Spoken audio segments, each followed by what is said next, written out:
పుష్పరాజు? పూల కొట్టు పుష్పవల్లికి ఒక్కగానొక్క కొడుకు పుష్పరాజు. మీ ఊరే గుర్తుపట్టావా? నువ్వు సిటీలో జాబ్ చేస్తున్నానని ఇంట్లో వాళ్ళకి చెప్పి సిటీలో నువ్వు చేసే వ్యాపారం ఇదే. పుష్పరాజు నువ్వా? అస్సలు గుర్తుపట్టలేదురా, చాలా పెద్దోడు అయిపోయావు. రే రే రే రే ఈ విషయం అసలు మన ఊర్లో తెలియకూడదురా.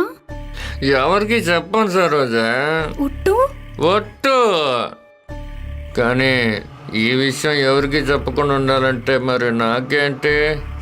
ఏం కావాలో అడుగురా, ఇస్తాను. నేను అడిగినప్పుడల్లా ఫ్రీగా సర్వీస్ ఇవ్వాలి. నెలకి 2 సార్లు నేను పడుకోమన్నోడి దగ్గర పడుకొని నాకు బిజినెస్ చేసి పెట్టాలి.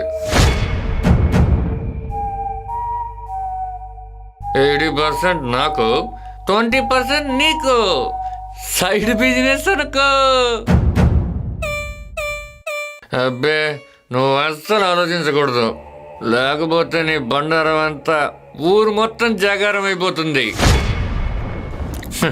పాపం మీ తమ్ముడు చెల్లెలు తలెత్తుకుని స్కూల్కి వెళ్ళగలరా? పాపం మంచం మీద ఉన్న మీ అమ్మ పరిస్థితి ఏంటో. రే ప్లీజ్ రా, నువ్వు చెప్పినట్లే చేస్తాను.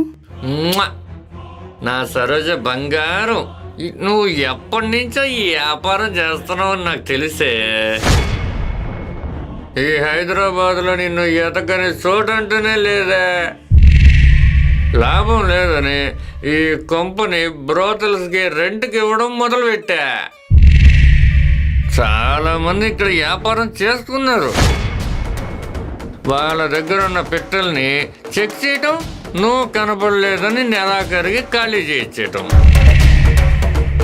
ఫైనల్గా ఇప్పుడు చిక్కావు. చేసా ఇవన్నీ ఇప్పుడు ఎందుకులే. ఈరోజు మన ఇద్దరి తొలి కలయిక. ముందు ఈ కార్యాన్ని మొదలెడతాం.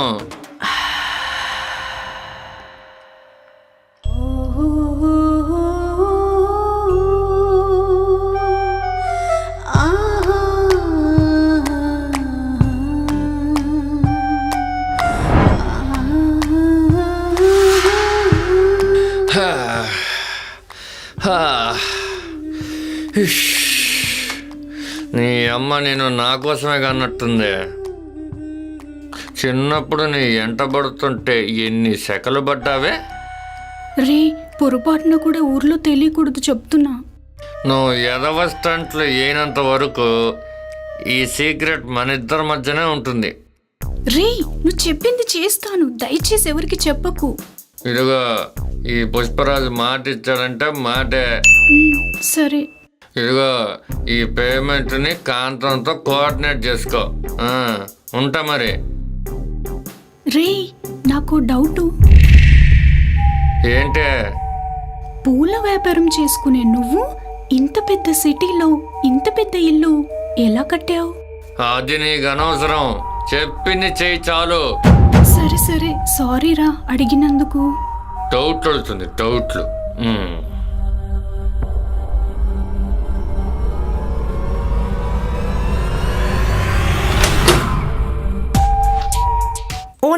ఓనర్ గారు అది పేమెంట్ ఇవ్వాల్సినంత లోపల ఇచ్చా, వెళ్ళి కలెక్ట్ చేసుకో.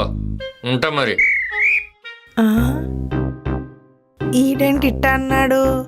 ఒసే సరోజా, సరోజా